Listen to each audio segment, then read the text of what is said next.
Bonjour mon ami, c'est Lisa Léon Félix, coach en stratégie financière et business. Je te souhaite la bienvenue sur ma chaîne. Ici, je parle entrepreneuriat, business, développement personnel. Donc, si l'une de ces stratégies, si l'une de ces thématiques t'intéresse, je t'invite chaleureusement à t'abonner à la chaîne. Tu peux également cliquer sur la petite cloche en bas à droite. Comme ça, tu seras averti par notification à chaque fois que je mettrai en ligne l'une de nos nombreuses vidéos hebdomadaires comme celle que je m'apprête à partager avec toi, qui t'apporte du bon contenu, mindset, état d'esprit, business, stratégie financière, tout ça pour t'aider à booster ta vie et à augmenter tes revenus. Deuxième chose, va en barre de description, tu verras un lien, clique dessus. Il s'agit d'un tout petit questionnaire très rapide à remplir. À l'issue, une fois que tu l'auras rempli, je t'offre une demi-heure de coaching stratégique gratuit pour mettre en place avec toi tes premiers objectifs et aller vers la vie de tes rêves. Sans plus tarder, entrons dans le vif du sujet. Aujourd'hui, je vais aborder avec toi une thématique qui est tout à fait d'actualité parce que nous la vivons tous. En fait, nous sommes tous en crise mondiale. C'est la première fois que le monde entier se retrouve dans un statu quo au même moment, quasiment en même temps, à quelques semaines d'intervalle, mais tout le monde est plus ou moins confiné chez soi. Même ceux qui ne le sont pas n'ont pas leur liberté de mouvement comme d'habitude, puisqu'il y a beaucoup moins de vols qu'auparavant. Les compagnies aériennes ne fonctionnent quasiment plus. Donc, c'est vraiment la première fois qu'une crise mondiale, à la fois financière et économique et surtout sanitaire, touche le monde entier. Et par rapport à ça, donc tu dois être confiné ou impacté de près ou de loin par cette crise coronavirus, Covid-19. Je voulais t'interroger et je voulais qu'on s'interroge tous ensemble, toi et moi, sur l'après-crise. Qu'est-ce que nous allons tirer comme enseignement et qu'est-ce que nous allons garder de tout cela?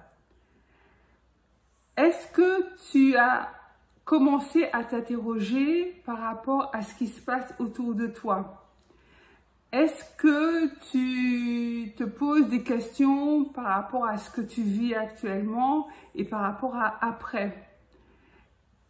Est-ce que tu te dis que le monde ne pourra plus continuer de la même manière ou au contraire tu te dis après ça, ça repartira de plus belle?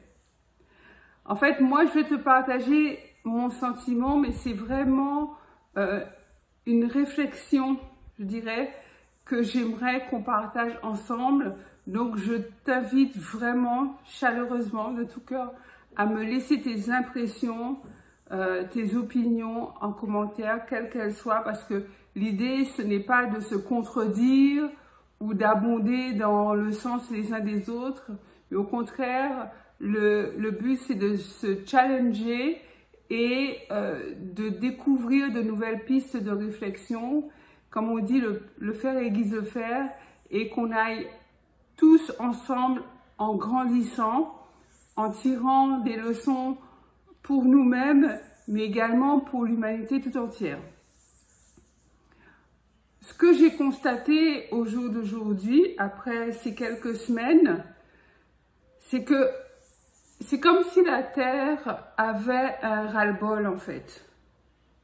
Comme si la Terre avait un ras-le-bol et le monde entier était rempli d'énergie et de vibrations, pas forcément négatives. Oui, il y a du négatif, mais bon, il y a aussi du positif, faut pas exagérer. Mais ce que je veux dire, c'est que c'est comme si le monde entier était rempli de vibrations de course, de stress, de frénésie, de speed. On a tous quelque chose à faire, on a tous des challenges à relever, on a tous des défis, on a tous des choses à accomplir. Et c'est comme s'il y avait un rush permanent et que le monde avait dit stop en fait. Le monde avait dit stop à tout ça. C'est comme si la terre disait, je vous offre tout ce que j'ai à vous offrir, je vous donne le meilleur de moi-même, et qu'est-ce que vous m'offrez en retour? Pas grand-chose. La pollution, les pollutions urbaines, les pollutions maritimes, les pollutions environnementales, quelles qu'elles soient, c'est ce qu'on redonne à la terre, alors qu'elle nous donne tant de belles choses, tant de bonnes choses, des choses pour nous nourrir à tous les niveaux, nous nourrir l'esprit, nous nourrir le mental, nous nourrir le corps. Et en remerciement, on ne prend pas garde à tout ça. C'est comme si on était habitué à tout ça, comme si on s'était habitué, comme si on avait manqué de reconnaissance en fait. Comme si on n'exprimait plus notre gratitude, comme si on avait pris tous ces bienfaits de la terre, de la nature, pour acquis. On considère que c'est normal. On considère que tous ces bienfaits sont normaux, on s'en contente, on en use et on en abuse, et à aucun moment on ne fait des choses en faveur de la planète, ou alors les actions qui sont faites sont tellement minimes que finalement ça n'a quasiment pas de répercussions. Et je pense que par rapport à ça, il y a eu comme, j'allais dire un ras-le-bol, mais en fait c'est plutôt l'idée de trop plein. De trop plein et de vouloir dire stop les hommes. Stop les hommes. Arrêtez-vous. Arrêtez-vous maintenant, ça suffit. Parce que moi, je suis là avant vous. C'est comme si la terre disait ça. Moi, je suis là avant vous. C'est moi qui pourvois à vos besoins. C'est moi qui vous donne ce dont vous avez besoin. Donc, arrêtez-vous et prenez conscience de tout ce que je vous offre. Et même si vous ne pouvez pas me remettre ce que je vous offre, parce que ça fait partie de l'infinie abondance, prospérité qu'offre la terre et que l'homme ne peut pas lui offrir en retour. L'homme ne peut pas décider comme ça de faire apparaître dans sa main une mangue ou de faire apparaître, je ne sais pas, un fruit quelconque, un légume quelconque. Il ne peut pas décider, tiens, comme ça, je veux que le soleil apparaisse alors qu'il fait nuit. Ou parce que j'ai décidé, je veux que la température augmente de 10 degrés. Non. Toutes ces choses-là, ce n'est pas nous qui décidons. Donc, en fait, c'est cette réflexion-là que je me faisais. Je t'invite à partager avec moi si tu te fais le même genre de réflexion ou pas du tout, ou d'autres réflexions.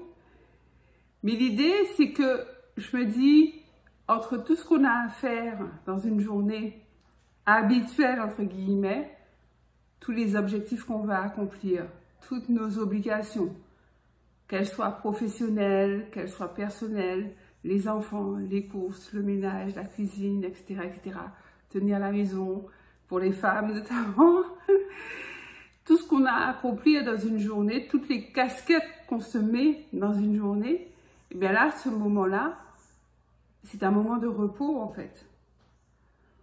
On peut se recentrer, revenir à l'essentiel et surtout se poser les bonnes questions. C'est pas dit qu'on va, voilà, ça y est, le moment est idyllique, il va durer toujours, on va rester comme ça dans de belles pensées, dans de beaux états d'esprit tout le temps. Non, justement, ce qui m'amène à ma question suivante, c'est et après? Et après? Parce que je suis sûre que la plupart d'entre nous sommes en train de tirer des leçons de ce qui se passe. J'en suis sûre. J'en suis sûre que la plupart d'entre nous portent une réflexion sur ce qui se passe actuellement. Mais et après? Qu'est-ce qu'on va faire? pendant quelques jours, on va y penser, quelques semaines, quelques mois, quelques années. Une fois que le confinement sera terminé, que la crise sera plutôt derrière nous, on repartira dans cette course effrénée. Les embouteillages, les challenges, les défis, les objectifs, les enfants à la crèche, l'école, le boulot, le travail, le mari, le ceci, le cela, faire à manger, dormir, se lever, repartir au boulot, se refixer des objectifs. Enfin, tu vois ce que je veux dire. Donc voilà ce que je voulais partager avec toi, voilà ce qui me tenait à cœur de partager avec toi. Dis-moi en commentaire vraiment ce que tu penses, ça m'intéresse de te lire. Et j'espère que tous ensemble, on en tirera le plus grand bien, le plus grand bénéfice de tout ce qui se passe actuellement. Qu'on saura le garder en mémoire, que cet événement-là, cette crise-là, saura modifier nos comportements le plus durablement possible. Donc, pense à liker la vidéo, un gros pouce bleu, partage-la massivement, puisque ce genre de réflexion, je pense qu'on peut les mener en commun, on peut se partager nos opinions, nos analyses respectives. Et c'est aussi en partageant les vidéos que la communauté grandit et il faut absolument que tu fasses partie de cette communauté. Donc j'espère que tu t'es abonné, abonne-toi. Si ce n'est déjà fait, abonne-toi maintenant. C'est Luce Léon Félix, coach en stratégie financière et business. Je te dis à très vite pour une nouvelle vidéo.